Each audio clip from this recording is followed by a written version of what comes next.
And we're all agreeing about safety. Yeah. Same way, folks on the hand, let us know if you want to hear me okay. Hello, everyone. Good afternoon. Wonderful to see so many familiar, lovely faces here for our Princeville Moʻolelo series. So, you all know us well.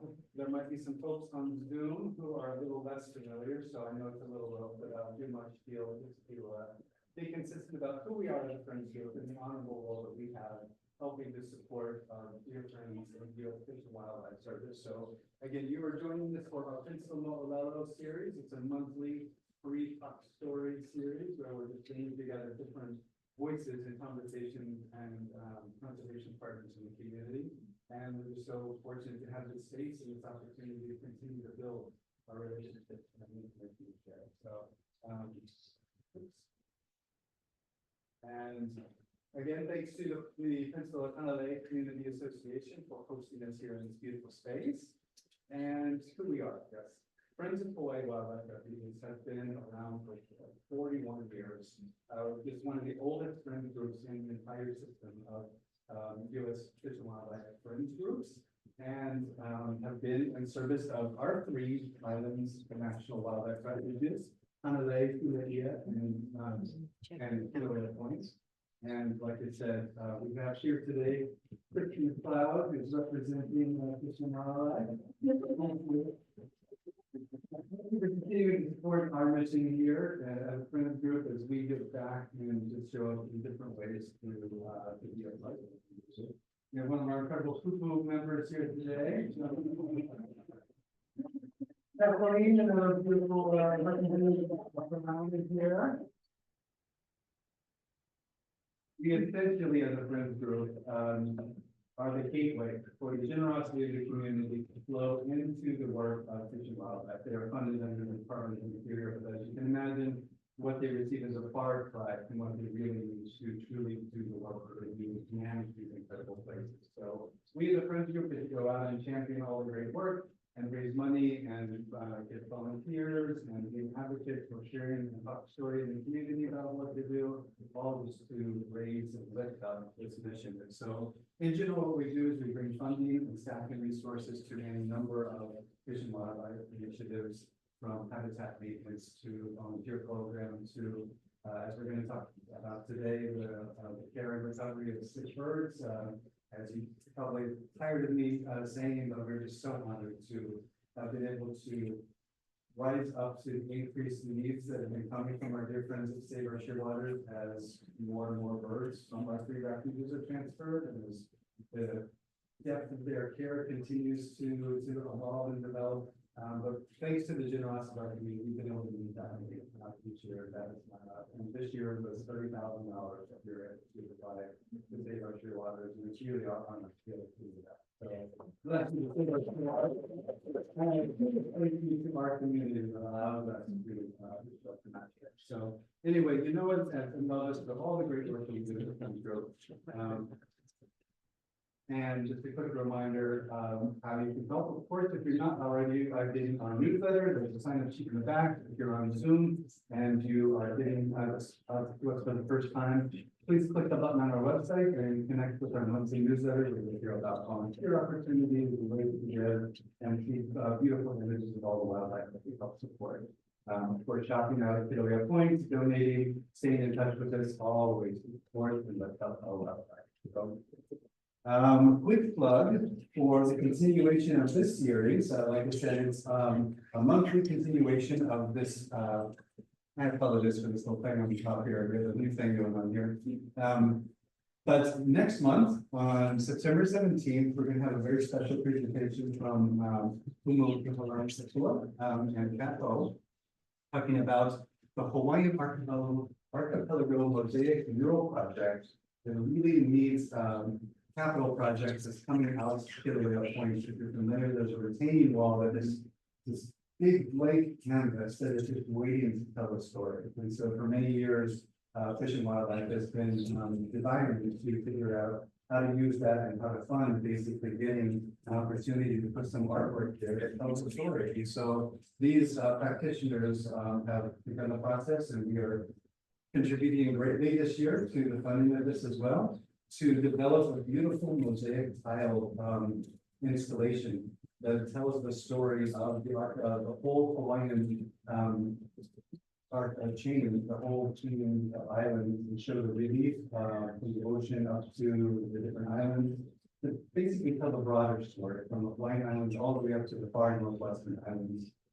Kilauea Point is home to so many visitors every year, and I think it's our opportunity to help tell the broader story of how we are a part of this whole archipelago, wildlife is part of that whole archipelago, and this beautiful art project is part of telling that story. So anyway, first time I've tried to get that out of my mouth, I did that very well. But these amazing practitioners are going to talk about all of the intention behind that, the stories and depth of information, as well as share the visuals of the beautiful practice. So September 17th, join us for that. Another really exciting one in October. Our dear friend Karen Lobel-Freed, an amazing artisan and storyteller, has a brand new book. Finding Home, a Hawaiian Petrels Journey. She developed this beautiful new book, telling the story of another species that Kilauea Point helps protect, but it's a little less attention, the Hawaiian petrel. So she is going to come and bring with her as well some of the practitioners that have been helping to preserve and protect the petrels as well. So the names are still developing, so I can't say that yet, but dual conversation about her book, her story, her artistry, and the folks who are really on the ground doing this this work. So October 15th, and then we have Deborah here this evening as well. Conservation Dogs of Hawaii. They are doing so much great work, and so we really happy to talk story about all the great work that our dog and human teams are out in the world doing. So anyway, look ahead to what we'll be offering through our Moʻolelo series.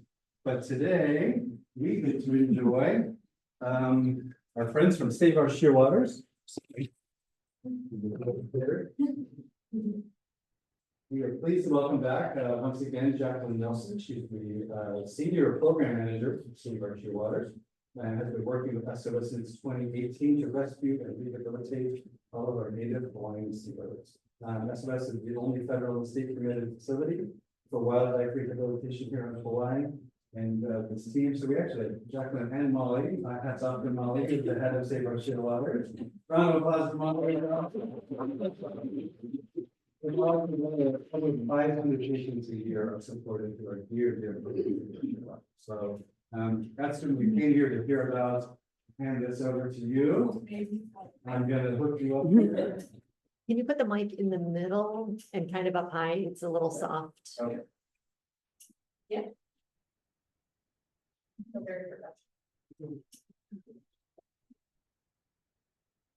I good? All right. Speak up. Jacqueline Nelson, welcome. Everyone, thank you for gathering here today. We're going to be talking about Shearwaters, our program. A lot of you guys have heard me talk before. I know a lot about Shearwaters already, but hopefully you come away with something, and I hopefully it's kind of stood up a little bit in the last year. So hopefully you got some new graphics and visuals so we can talk here. I also want to say a huge thank you to you guys for your support of our program and inviting us here again and allowing us to have this stage to talk about our work. It's your support means everything to us, and your kindness and love for all of native birds and everything, everyone, the humans ever is like, it's something I aspire to do in my life as well. So thank you so much for having us. I will jump right in. I'm going to be talking about Shearwater today, fall out season, as it is changing very rapidly. So what we're doing to prepare, what our season is looking like, what we need to be prepared for these guys. So got cute little birds on the screen. Hopefully they'll keep you entertained. All right, what is SOS? So the name is deceiving. We will take all native species, not just shearwaters. We're, as he said, the only state and federal permanent facility on Hawaii that rehabilitates native birds. We also were originally initiated by DNLR in 1979 in response to shearwater fallout, which is how we got the name. But we will do native albatross, we'll do water birds, we do everything. I got photos to show you too. A lot of people don't know a lot about our team or kind of like the behind the scenes work of what we do. They kind of just know the cute photos we have on social media, or they hear about fallout, but they don't actually know about the people behind it or the program and how we operate. We're actually really only a year-round team of 5 people. So we do all of this work. Molly, our program director, works her butt off every day to make our program successful, as is our rehabilitation manager, Amanda. We do expand in the fall, so right now we have 4 seasonals coming on board to help us out with our work, to help with the influx of fall, as we do see about 200 to 300 birds come in just a short period of time. So we do need to build our staff at that time in order to take care of those birds appropriately and provide quality care. But year round, it's just us, so when you, most of the time, call us, it's me or Amanda or Molly, we're gonna answer the phone and talk to you, so. All right. This is just kind of a look at where we're actually at, so a lot of people also don't know, we don't actually have a full purpose-built facility. We are actually on the agricultural property of the university up in Moʻolelo. So this is just kind of the zoom out view of it. It is nice and quiet. We moved here about 2 years ago, so it has been really good for the birds. A lot quieter, calmer, and we do have a little bit more outdoor space for them now. I'm gonna press forward here. This is kind of our little section of the property. We have our pool yard. This is the container that we do all of our operations out of, intake exams, whole thing, and everything. So we don't work out of super large spaces, but we get a lot of quality work done in those spaces. And so I think it's also just a testament to our team, how much we're able to accomplish in our areas and how much we're able to provide care for these native birds. And they like the outdoors. These are just some examples of all the patients that we could take. So these are all photos of native birds. This is actually a white-tailed trumpet bird I rescued myself off Kaua Road. We have the little blind petrel chick we had one year. We have an albatross standing aloft that needed and so a wash process, and I think there's inside of the container that they can't get off themselves. So we do that. We have some nene, and then does anyone know the little buckle? Oh my gosh. Shout it out. Tropic bird? Not a wedge-tail. Tropic bird?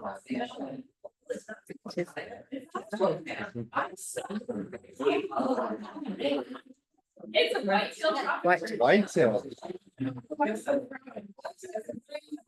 Yeah, he's only a couple days old than that, so he's a little guy, and they all kind of circle up to see at that age, so he's adorable. This one right here is a wedge tail, which I'll talk about a little bit later on. We even have a little stilt chick up here that we have a little here 1 year from the range. From So Honolulu. he was probably all time one of the cutest pictures of her. Yeah. But also a more difficult case because we don't usually get here stilts. So and then we have our classic blues that are just looking like they don't really know what's happening, which is what I love. And these are just some cute videos, again, showing the array of care that we can provide. So we have our food here, and during all these videos we're finishing when we're not present. Aside from this one, we're obviously feeding him.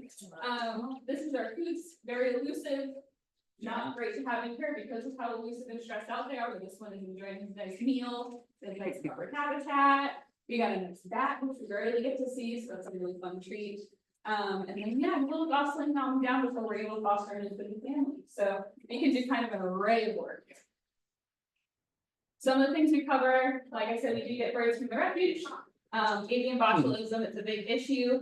And so luckily, due to our great partnership, we are able to recover quite a lot of them. But they come in looking like this, where they're very sad. They're not even moving, eyes are completely closed, they can't even hold their wings up, heads are huge completely. And then this is pretty much within 24 hours of parents. Wow. Of how we're able to get them back standing and alert. And a lot of that is due not only to our response, but to disoriented response, to Kristen's response, and then being able to do some triage care when we initially find them. It's kind of a testament, especially for the Kaua, of how fast they recover from the botulism when given the proper care. So it's just kind of my favorite, like little before and after circle, and then we get the cute videos of them getting released pretty soon after they come in. So, what medication do you use, Jacqueline? Cases for avian botulism. They give antitoxin and initially found, but it's just fluid therapy and then supportive care. So part of the problem is when they become this paralyzed, they can't like sometimes have difficulty breathing, they can't eat, they can't self-hydrate. So really all we have to do is provide the hydration, make sure they don't become hypothermic or they don't too hot. And just keep doing constant fluids and flushing their system. We have to like let them pass their feces for them. We have to do a lot, make sure they don't get any corneal abrasions because they can't blink. So if their eyes are stuck open, they can't work their eyelids or anything or their third eyelid. So it's a lot of supportive care and then a lot of subcutaneous fluids are given every 2 to 3 hours. Yeah, so it's pretty extensive, but they recovered very quickly, which I'm able to. The turnaround for a Kaua specifically is about a week. That we get them completely paralyzed and then are able to come back out. So other birds are more sensitive, so stilts have a very difficult time in our case of recovering. They're not like the ducks that are as resilient. But ducks particularly are very good at recovering once you give them the proper care. So Thank goodness. yeah, I like this little. So Yeah, bravo. all right, this is another one of my favorite sets. We also treat things like head traumas. So I had several years ago, came in with a blown up forehead. People were all worried about him. He was behaving kind of okay, had a little bit of neurologic symptoms, a little bit of balancing. And then this was pretty much within a week actually. So from him coming in like this to him being outside in his enclosure after like nothing happened, which is one of my favorite things about geese is again, recovered great half the time when you think, oh, that's really bad, and then they're fine 2 days later. So yeah, with proper care, this guy did get some medications. He got a lot of anti-inflammatories, as you can imagine, for that face, but luckily he ended up having no actual fractures underneath all of that swelling, so he recovered beautifully. But head trauma is something we treat across species quite a lot, so it's not just these shearwaters, petrels. You can get whitetails in, anything that flies in something, we get a head trauma. Invasive predator attacks are a big one. This is actually a chick we had last year that is what's kind of my pride and joy. This was the night he was actually at my house, which is why he's kind of on top of the container, as I had to respond very quickly to him. He got attacked by a cat and had a giant laceration under his throat. His eyelids were crusted shut. He had a bunch of like tiny punctures all around his face and head, and he was only a couple of days. Wow. So this was him the night at my house when I was doing the initial work on him, just to try to stabilize him until we get him into the facility the next day. And then this is him as soon as I was in the facility, all bandaged up. You can see even his feet had to get bandages, his neck had to have a big bandage. And then his nair actually, which is like the holes right where the breathe out on their tubules, had collapsed inward from the attack as well. So we had to put a little piece of the essentially like a catheter into it to hold the structure of the nair. So he kind of got the full works. And he actually recovered beautifully. I will admit this isn't actually a photo of him. I couldn't find one of him after releasing. I can't lie. That's not actually him, but that's essentially what he looked like on release. He had no signs of injury, no issues from the initial cat attack. He had to go on heavy antibiotics. I'm only a couple days old. And luckily also the vet that we were with, Dr. Juan, happened to be on island the day after we got him and was able to suture part of his neck back together. Because too graphic, but you could see some structures under where he got attacked. So he was one of my pride and joys, but also just kind of shows like the depth of what a predator can do that's not supposed to be on the landscape. Only a couple days old and barely had a chance, and he wasn't found. So that's the story of that little guy. Yeah. So the other aspect of that is not only recovery, but then because it's separated from his parents, you had to provide care through the duration to flesh, yeah? That is very true, yeah. So not only did we have to do the initial care for the attack, but we didn't know what burrow he came from, so there was no way for us to place him back with his original parents. And that's to say if his parents hadn't been attacked as well, which we didn't hear, could have happened. And then these little guys take about 100 days of care. I think the one last year took 112 days total, we fledged in December. So it's no joke when we get one of these in, it's a huge commitment. And so we always tell people to call us first before touching one, because we don't want to kidnap one from a safe burrow. A lot of tourists don't realize that they burrow nest. And so they'll be like, he needed me. And I'm like, no, he didn't. So we want to make sure, because they are a huge strain. And we do have to take care of multiple of them a year. Right now we have 2 in there. So hopefully, and we're only barely too far, so hopefully we don't get too many more, but. And then suspected hit by vehicles are like traumatic injuries, so these are both these. We do have a portable x-ray unit, so we are able to do x-rays on site for our patients. The best x-rays we usually have are bees, but obviously any species can get a fracture and we can treat those and split them. They just always have the easiest to do on x-rays, so you guys can see we got quite a large transverse fracture here, and it's also in multiple pieces. So They take a lot of work as well, a lot of time, a lot of energy, a lot of dedication. Luckily the geese, as I said, are extremely resilient and they recover really well. Both of these geese did just fine. And we're able to go waddle off into a new life afterward with us. So it makes us really happy. And that's my favorite thing about our new geese is that even when they come with crazy bad fractures, we can still get them out and walk and healthy again. Okay. So a lot of people ask questions like, what happens when they actually come through? Do you have a question? If it's okay. Yeah, Before you switch gears, I was just. really curious about the baby stilts. Why it was in. He was found alone in the water, so he I forget who that but I'm looking at Christopher how I I could bring Bridget that. last year. Right, I look at it. Bridget found just kind of Otherwise- like a hole in the water. And it's around it, so this guy's a paramedic and I'm doing the thing. And then. Once we were able to get him, actually, we were able to use one of our new incubators that we got funded, so, by Pacific Seekers. So he actually went in like this cooler that is an incubator in our car, and he was able to perk up by the time he got formed, so he was no longer a boy, sent like Bridget and everyone that a video of him after, and they're like, he already looks so much better just from the incubator, so that incubator saves lives, it's a mobile incubator. But yeah, he did fabulous. We were able to raise him fully to fledge and we got the staff at the refuge, but I don't remember how many days in care it was, but I believe it was over 7. I off the top of my head. And that's the second one we sent to you, that was cotton ball size. Oh, it was still. Yeah, I don't remember the other one, but I probably. I think Molly did that. I don't remember. Yeah. Little pretty honest. Yeah, he did fabulous stuff. It was great. I think we have some footage of him on our Instagram. He's growing up. He was the best. Cool. And so, yeah, what happens when we actually get patients through the door? In the beginning of this, you can kind of see me banding a young juvenile white-tailed chocolate bird, and that was because he's getting ready for release. We will band everything prior to release. The only ones we don't band are Indian albatrosses because of safety of those, but we will band every other species. And then you just kind of see me going on a whirlwind of morning exams. As I look at a goose, redo his bandage, tube him, give him his medicine that he needs, and you can see me taking notes, pretty much through everything. This is how my life feels.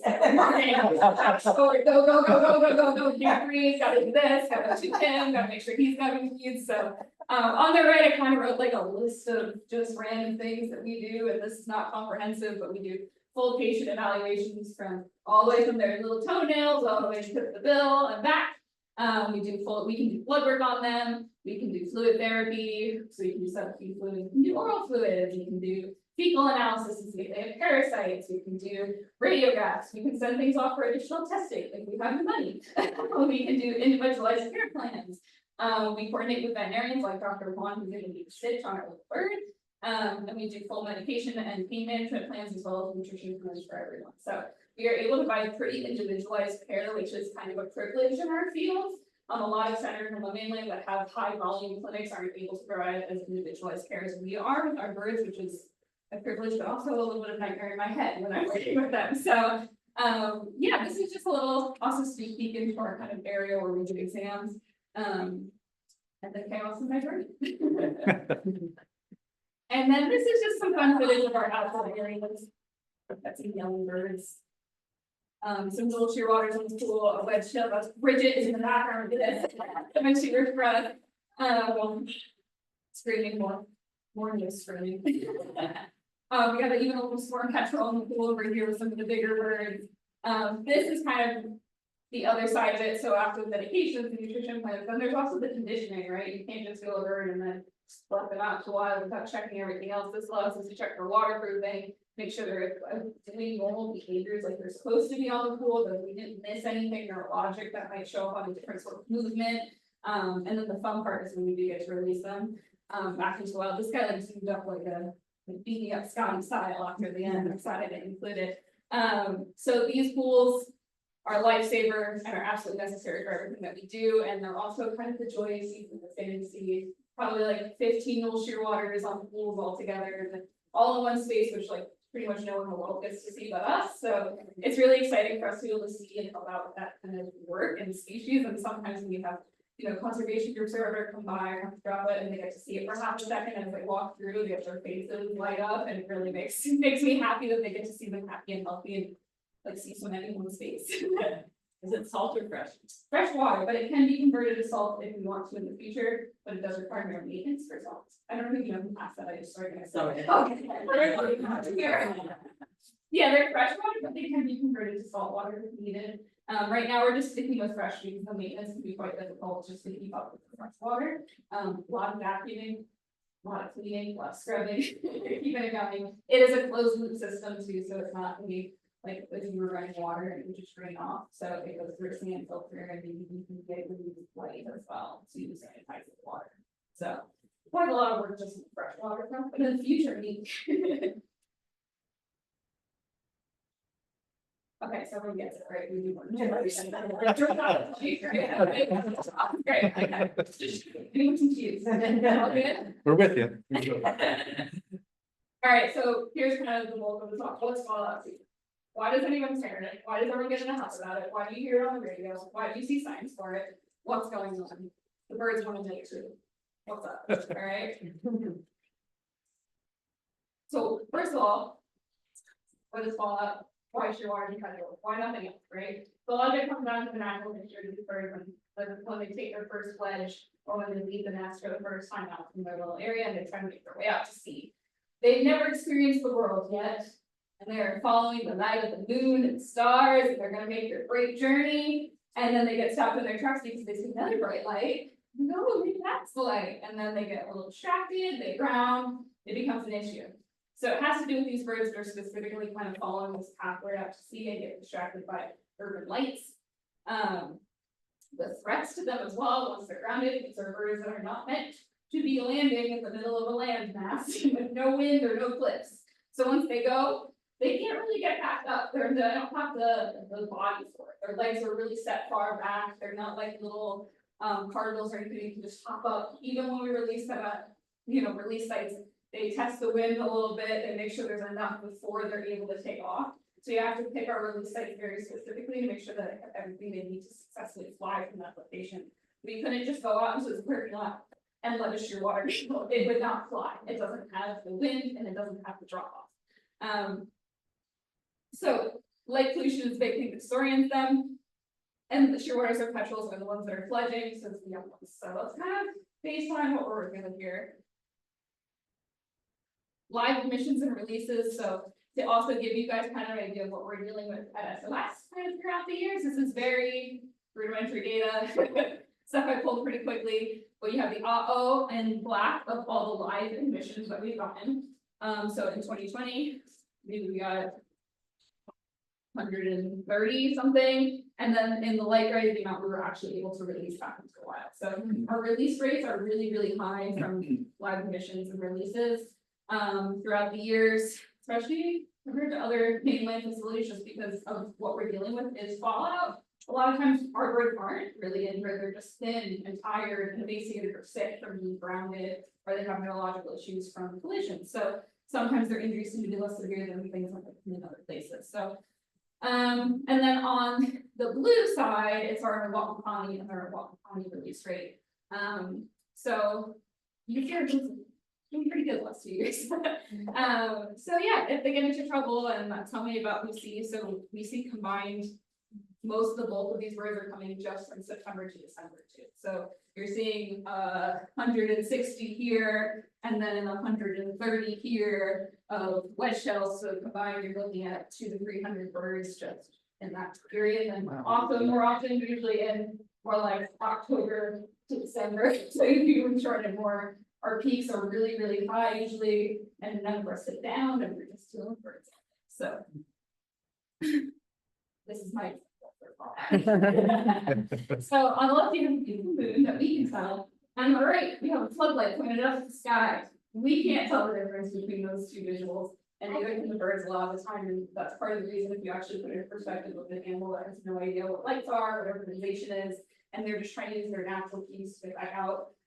How easily it can be confused. So I wanted to give everyone kind of a visual reminder for, or try to put yourself in the bird's body of like, I'm just trying to figure out to see, and you're supposed to follow a certain cue, and someone says, follow the green flag, and then another green flag pops up to your left, you're gonna, which one are we supposed to, wait, guys. So it causes a lot of confusion for them. So on that note, a lot of fallout can be determined of when our bad season is gonna be, or when our bad time of the year by the moon cycle, because when you can imagine, when we have a new moon, and there's no guiding light for them, we have a lot more birds that are getting grounded and distracted and confused. When we have a nice bright moon, they have a lot better of a chance of actually being able to make it out to the ocean. There is some of this that can be luck of when they're fledgling compared to the moon cycle. This was 2022's graphs, but we have flying petrels and shearwaters, bushtails. So you see usually in the beginning of the season, we have our little shearwater fallout, peaking right when that new moon is, that year, and then you go down, the wedges were a little bit nicer that time, like didn't have that huge peak that we had with the mules. But again, seeing the bulk of it when that new moon is happening. So watch this year, right? These are the days we need to be really concerned about. These are gonna be the 3 main new moons that are gonna cause issues during the shearwater season. You want to make sure that around these times we're gonna talk about it, and we try to minimize our lighting use. And a lot of the talk around shearwater season is keep your lights down for all September to December the whole time.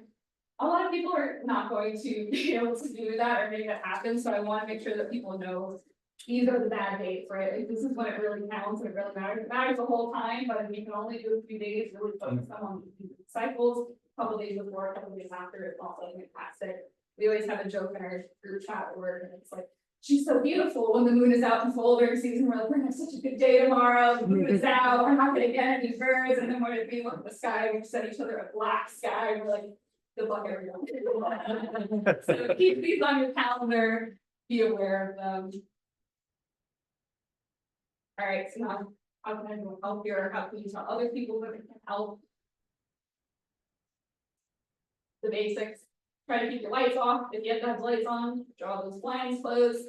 Install seabird friendly lighting, so lights that aren't pointed directly at the sky, no floodlights. I guarantee every single year I get a call from people being like, this bird just walked up on my lanai, and I'm like, did you have a giant light on? And they're like, yeah, I did. How'd you know that? And I was like, well, it's called light attraction, and that bird just walked up because he thought he was going somewhere he's supposed to be. So the amount of birds we could save just by turning off lanai lights, or just making sure that on those specific days of the year that we're not on our porch enjoying the nice poker game and drink out there with a bright light, a little candle out, add some ambiance, make a little, more settled would be great. So these are the big ones. This is how an individual can make a huge difference just in their yard, especially if you're near like colonies or anywhere that you know the birds are. Keeping those lights off, blinds drawn, having super friendly lighting. So another example, super friendly lighting. On the left, we have the absolute worst of the worst. We have bright street lights. We have all of our lights in our house, no blinds, no nothing. We have walkways, it's all beautiful. And then we kind of get progressively better. So by the end, you have lights off, very minimal lights, just having the front of your door covered, having timers on your lighting so that we don't have something on at 2 AM that you're not even using. So when the birds are flying, distracted. So I like the guys partying in this one, but we can still party between the blinds a little bit better. The other thing you guys can do, and this is a huge one, is just to be observant and aware. A lot of the birds that we get, people are like, I didn't even see him, and then all of a sudden there's a bird in front of me. Molly has a great story. She went out to find them. She was looking for them, couldn't find them until she almost walked right on top of one of the trees. So it's, you have to know what you're looking for and be observant. So even us that are skilled, we know what we're looking for. We know where they land. We are in their area. It's still difficult for us to find them because they blend in. They're dark and they love to burrow and hide and just find that little cozy spot they can go into until night comes and they can try to take flight again and probably not make it. So this one on the left, nice little butt sticking out of the bush. He was lucky. This is one from just a week ago, 2 weeks ago for me. This is like a shell in the gutter on the second floor of an apartment building. So you can tell he kind of blended in. I actually showed up to go get him because the guy was like, well, I'm not going to go out to the gutter to get the birds. So I was like, I guess I am. And so I, got my big girl pants and went on the second floor and then I was looking and I was like, I don't where's the bird? And I'm like knocking on his apartment, he's like, oh, he's there. And I'm like, okay, but where? I had to actually point him out to me because I couldn't find him. So he was just tucked, taking a little nap where all you can see is the little tuft of his little head poking out of the gutter. And so that guy had a really good eye. He was like, oh, well, he was out on the main part of the roof before he went over there to get a better spot, so I'll take it. And then on one on the right, I believe it was actually last year, someone was weed whacking. Weed whacking, willy-nilly, and then almost completely destroyed the school shoe water right in the path. And if you can see, even here, I'm gonna walk and hopefully not walk the street to it. Look at it, that's right by his head. That's how close this bird came. And so this guy wasn't paying attention to what he was doing. That would have been done for the school shoe water. This one recovered within a couple days, so he was great, released. So it just shows you like you can have one right in front of you and not see it. So make sure that these times of year, especially when the moon is dark and you're kind of out on your nightly walks, you're taking a nice stroll, you keep a sharp eye and that you look and you know that these birds are trying to burrow, they're trying to hide. When we're talking about fallout, I think a lot of people are like, there's gonna be birds everywhere and we're gonna see them and absolutely know and save all these birds, because you gotta look for them and they're there, I promise you. So once you start actually looking for the cues, maybe looking for some poop drop-ins and checking under your little areas that might have bright lights, you'll start to find them, I promise.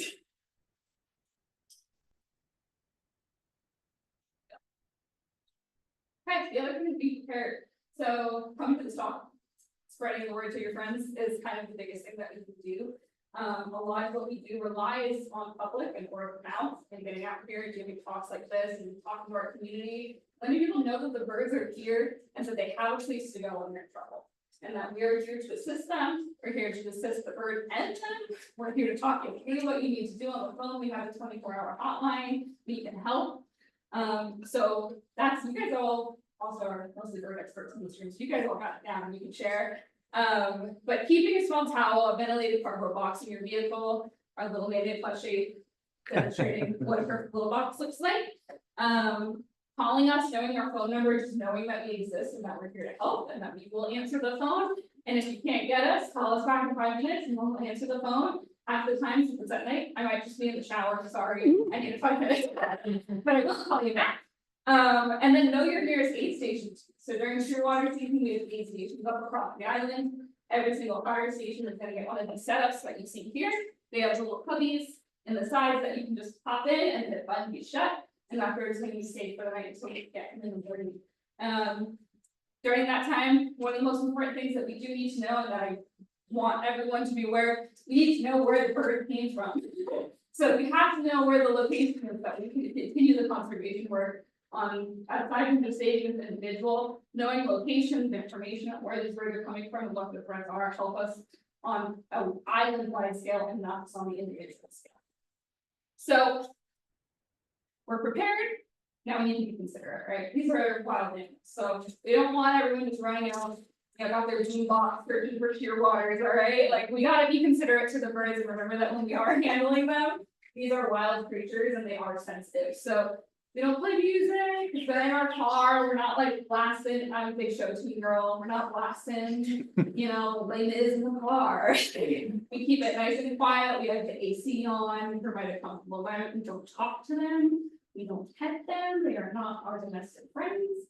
Petting them causes them stress, they think that you are a predator and you're going to hurt them. So telling them, it's gonna be okay, everything's gonna be fine, because you're picking up, they're like, what is happening? You know, like they don't have a concept for what we are and what's happening to them. So keep that in mind, you know, we wanna, as humans, directly connect with animals on a personal basis. And what's good for us and what's gonna make us feel better, of like, oh, I'm gonna comfort him, is not what's best for the animals, so we just wanna keep that in mind. And then if you can't get into an aid station, or it's gonna take you a minute, because everyone has jobs and lives, and you're like, I can get them there, but it's gonna take me 45 minutes to like meet my kids, and I gotta get someone to watch them.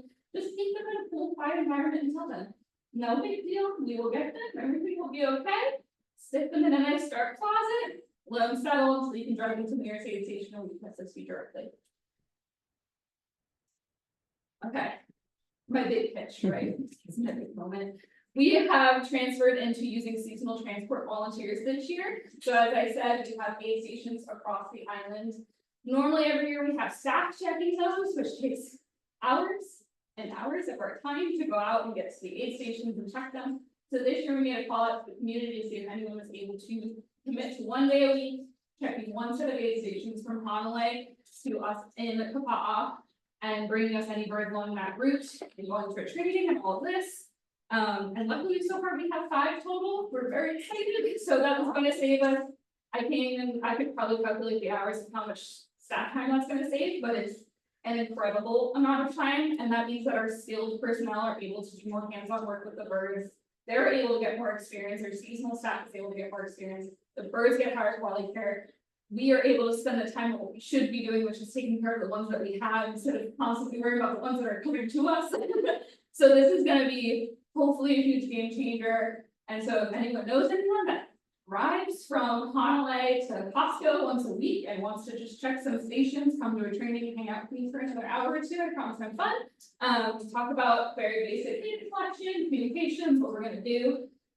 This is fun, you get to handle birds, you get to move them into a box, actually like be a part of the saving of shearwaters on the island. We haven't been able to offer really positions like this in the past, just because of like what it entails to train and get everyone on board. So this is the first thing that we have that like really lets you get, you know, in there and working with us and like getting to know us and saving birds and getting out there. So we're really excited about it. So if you know of anyone, tell them to let me know. They can go to our website, get our contact form, and they can get me directly as well, or I can give you our helpline number and call that as well. This is just an example of our vehicles floats the brim with bird toxins. I couldn't tell you if they're going for release or they're coming in. It looks like that pretty much every day during shearwater season. It's they're either coming in or they're going out. And so having people that are able to take the bulk of the time away and able to have us focus on what needs to get done in our facility is huge. So big shout out to all of the seasonal people that have signed up so far. I am so excited, and I didn't expect to get 5, so I'm already excited about shearwater season. And are using anybody from the west side? And we have one west side person, so Okay, so you're recruiting today. I'm recruiting from everywhere. You've got a car with a big trunk and you love birds and you're willing to learn and train for just an hour or 2? Let's do it. How many more do you need? Given cats that you have in mind, So routes we you have in have mind. right now 4 that are doing North Route, so we have 3 available for North Route, 3 days a week. Off the top of my head, I think one of those is a weekend day, and I'm not sure of the other 2 days. And then we only have 1 west side person, so we have 6 days a week that are available if someone wants to do west side. The big thing is they have to leave early in the morning, they have to have a big enough car, and they have to follow the instructions that are given to them. We are looking for endangered species. If we have issues and then people can't follow the instructions, it might not be something that's sustainable, so we want people that are really committed to saving birds and following the instructions and making sure we all do things properly. But west side is the hard one to get people for. We do have to go all the way up to the military base on weekends and that, but weekdays is only to Waimea Fire Station. So it's quite a trek. So the west side one is very long and consuming route, but yeah. Does anyone? I kind of blew through that, but yeah. When the shearwaters are dropped off to you, what do you do with them before you release them? Could you repeat the question for us? Yeah, she said, when we get the shearwater dropped off, what do we do for them? So once they come into our facility, they get a reference number for whoever staff is taking them, and then they get your initial examination of fluids and blood work. So we have to check head to toe, make sure there's no injuries that we're missing, making sure there's no concerns with the blood work that indicate of severe like anemia or something that we can't maybe see outwardly. Check all of that, check for scuff marks, any signs of collision, make sure their wings are working properly, and then they get a waterproofing test if they pass all of that.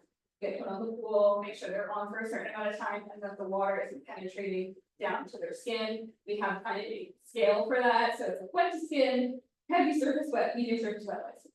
So go through all that. And then depending on what we find, if there's an injury, they get set on a medication plan, food plan, they get pretty much everyone gets fluids twice a day, fed twice a day, crate changes, all of that. And so really everything and anything, but it starts with the initial exam and what we're giving at that point for the bird.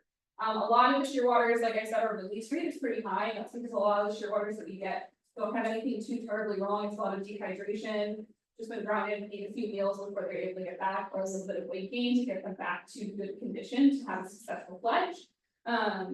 So a lot of them can be quick turnarounds, and some of them can be here for 2 months because they have a fracture. So it really depends on what you're dealing with. Luckily, for shearwater season, it is a lot of quick turnarounds, but then you get the chronic patient that comes in, you know, immediately as it walks through, they're gonna be here for 2 months, so strap in, because they're really thin, dehydrated, and takes a long time for the wrist to build back muscle to the point where they're gonna be able to fly and be successful. So we don't wanna send something out that's skinny and like, yeah, it's gonna fly off the rock and look like a good photo and everyone's gonna think we were successful, but is that bird actually gonna make it? No, I'd probably release it in that state, so we wanna make sure we get them back into prime condition before they get back out. And if you get one in, and they are recuperated relatively quickly and you know which burrow they came from, can they be returned? Will the parents still be there? For how long does that happen?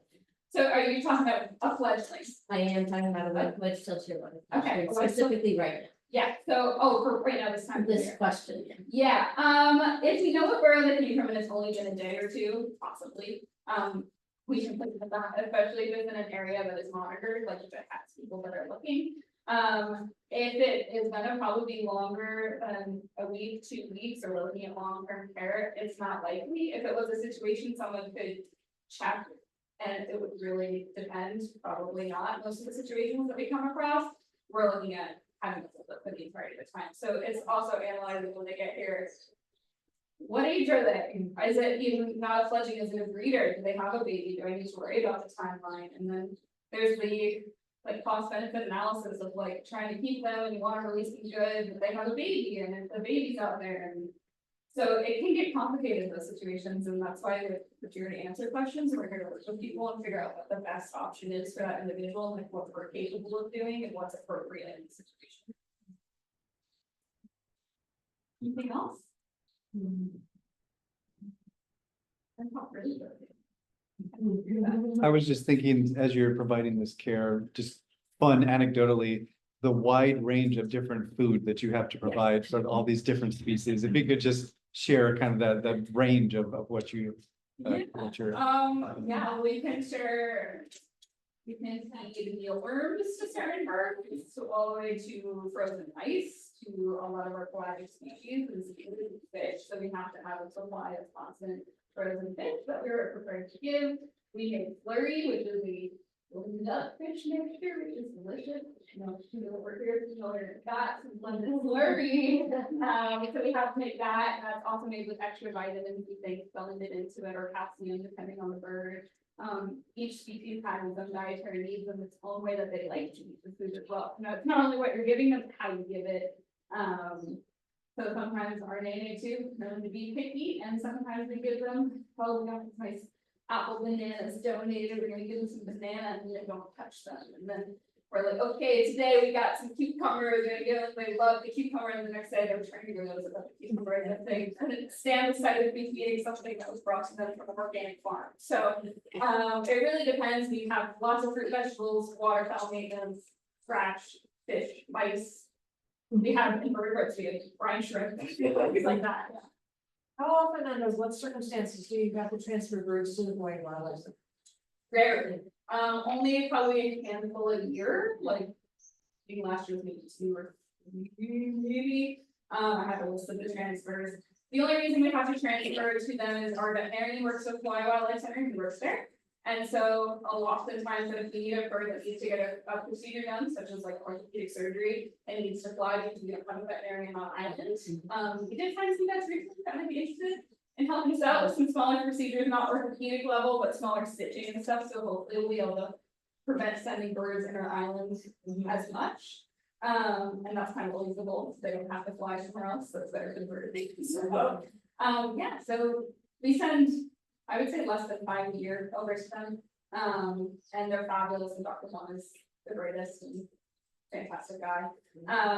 But he also, I think, still working at orthopedic surgery, so sometimes I have to fly a little walking as well, because the surgeon that does orthopedic surgery is on a walk. Yeah, so luckily not that many. We're pretty great at splinting now. So we're able to splint most fractures and they don't have to go for orthopedic surgeries, but there are specific ones that do require surgical repair. So. You got another one? I do have another.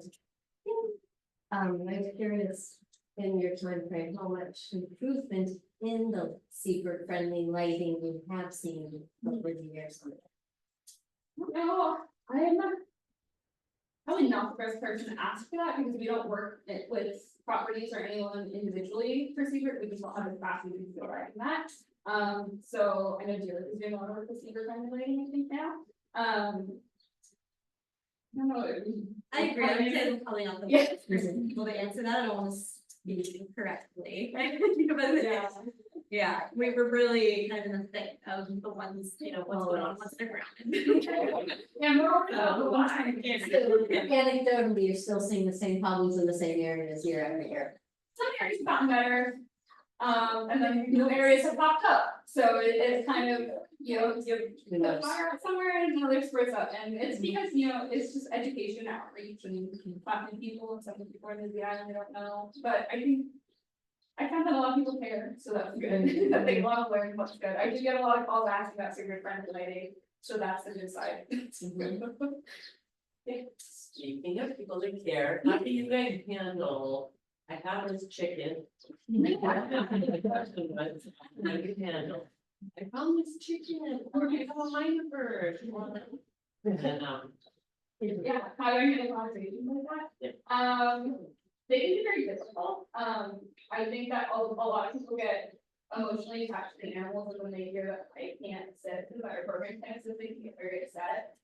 So I try to just describe to them like, we're bird people, we love all living beings, you know, we want to be able to help you, but ethically, this is not a situation you can step into, and a lot of the times legally, it's not a situation, we're not permitted to do certain things, or we're not.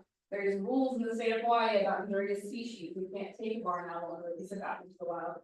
Not only would that be morally questionable, meaning that we see barn owl kills, or native species, but also legally endangered species can't be released statewide, so. A lot of times we just try to like be factual with them and be understanding of like, I know this is the situation and you just want to see a bird in front of you and hearing that I can't provide direct follow is upsetting. And I try to like, just have them come from, you know, like, just provide facts, what's happening. And I do let them know, like, if there is an animal suffering, that's obviously something we can alleviate and we can provide a humane passing for, but I can't send staff out to the, like, all the way to Honolulu to go get a bird, you're gonna need to bring it to me, because I don't have funding or staff to be able to do that for a species that we can't take care of. So I think it's just connecting with people too, on like a person level, being like, I get the thing that you're in, I literally work with animals on a daily basis, and I'm trying to save lives, so to not be able to help you is very difficult, but also understanding the history of why that there is kind of a line drawn in the sand with natives and non-natives and endangered species is also critically important to supporting what we need to, especially in an island ecosystem. So we have to hold a hard line with it, and it can be a tough conversation, but I think that most people understand once we're able to actually have like a human conversation with them, and we don't just go, sorry, and hang up the phone, you know, like I care, and I want to talk to them, and I want to let them know, and I want them to understand that it's not just because we don't care. You have a question? I have one more thing to say. I want to thank you so much. This season in particular, this season and last season, we had so many difficult albatross cases. I really appreciate your willingness to show up. I remember one time meeting you on the road when you were sick, you were homesick. You got me on the road to drop off this bird to take it home yourself when there was nobody, you were the person on call. Your responsiveness, your clinical skills, all of you, it's absolutely extraordinary to me, and your willingness to also admit when a bird can't be saved.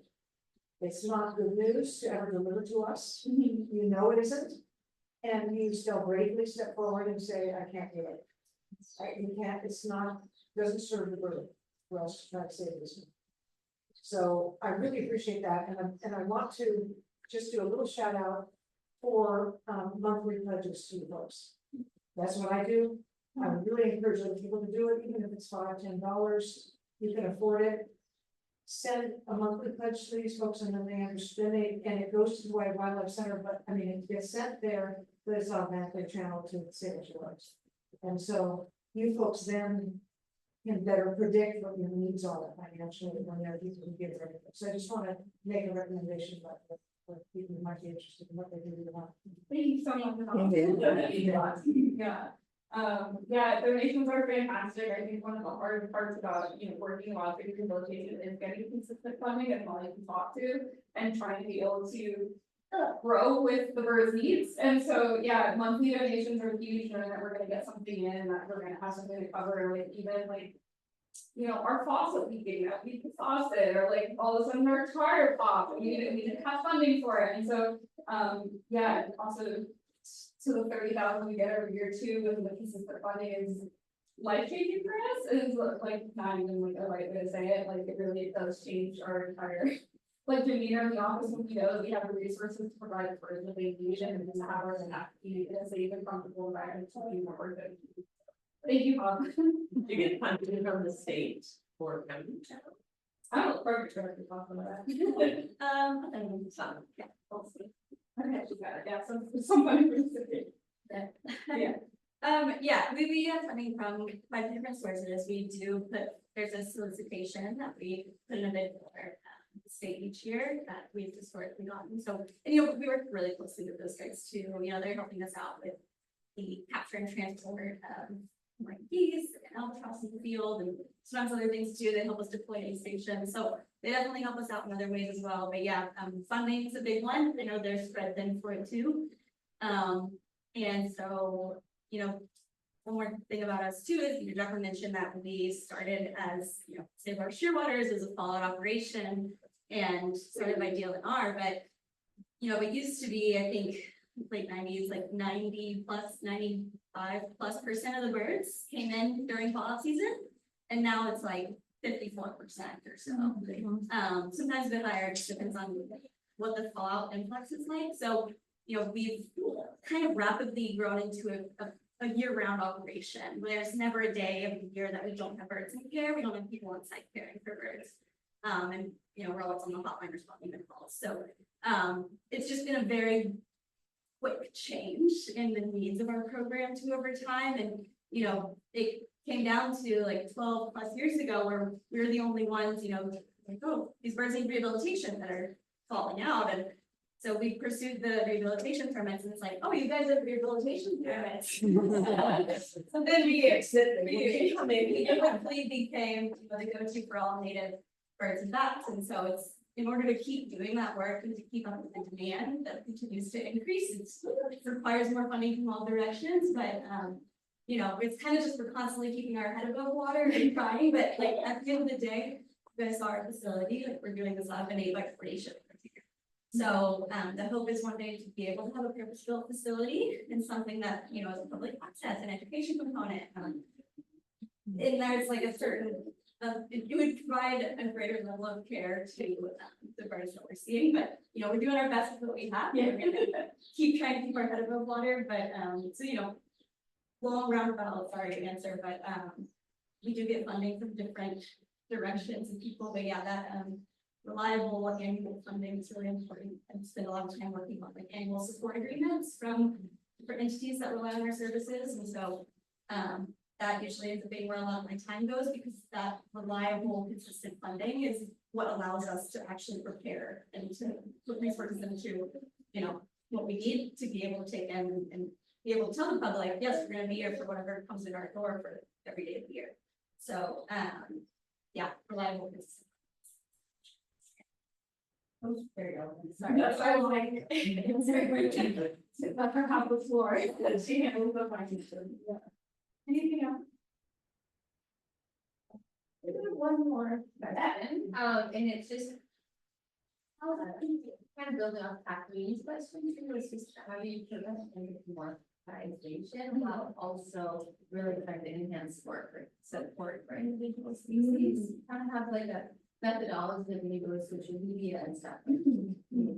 Yeah. Naming them or certain things. Yeah, that's a tremendous question. I mean, as you can tell, like from my presentation, that like I talk about them very casually, but I don't name the animals. They're all referenced by the reference numbers. We don't, try to have inappropriate videos in social media. We're always going to have gloves on. We're always going to be doing something that is required. So, and it's a treatment photo or it's something that we're already have the bird out. Some of the photos and videos that you saw are ones that I just took with the camera before I took the enclosure, and then they're very fan put them away, and then got the camera at the next speed, and I saw I'm not disturbing the patient. I think that's a huge conversation in wildlife rehabilitation as a whole, and it's a really interesting talk. We're lucky enough to be able to go to conferences and like get information about what's happening in the field. And someone was talking about like the use of what can I speak right now?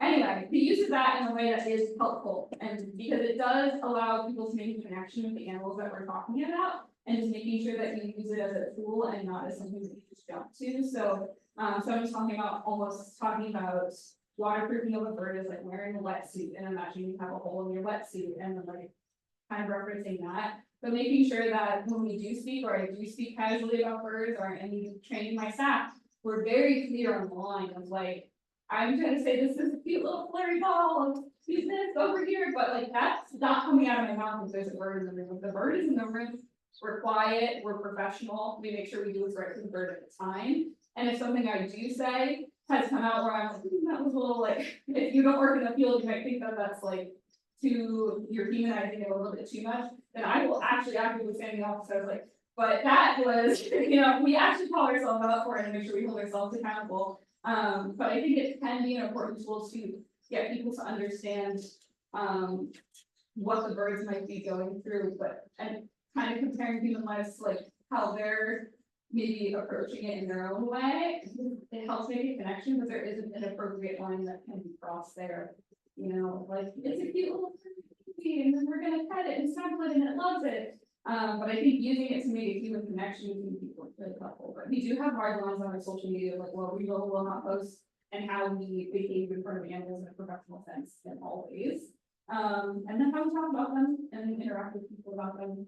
But it's definitely an interesting. I went the whole talk. It's a very long conversation because I think it's like connecting them to your human experience helps you connect with the birds, but also can be inappropriate if they're not humans, they're not our species. So that wasn't very eloquent stuff.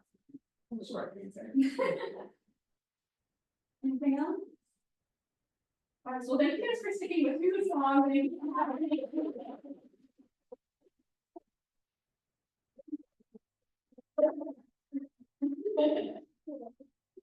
Well, thank you so much, and quick shout out as well, just a reminder, I think of how we all work together to support these species, from the refuge to Save Our Shearwaters, to our friends with conservation dogs of Hawaii, to volunteers here in Princeville that are part of the Seabird Recovery Project who are doing, foot surveys to try to find the birds on those fallout nights. It takes a whole village, and it's really wonderful to see how we all have our expertise to come together. And anyway, I continue to be blown away about what you do, and we're so honored for those times you get part of your work. So mahalo once again for the great work, and thank you all for being here. Thank you folks on Zoom. Do we have any other questions on Zoom? All right, well, we'll see you all next month. Thank you so much. Aloha. Let me think about recording. Let me get that. You have here, I know.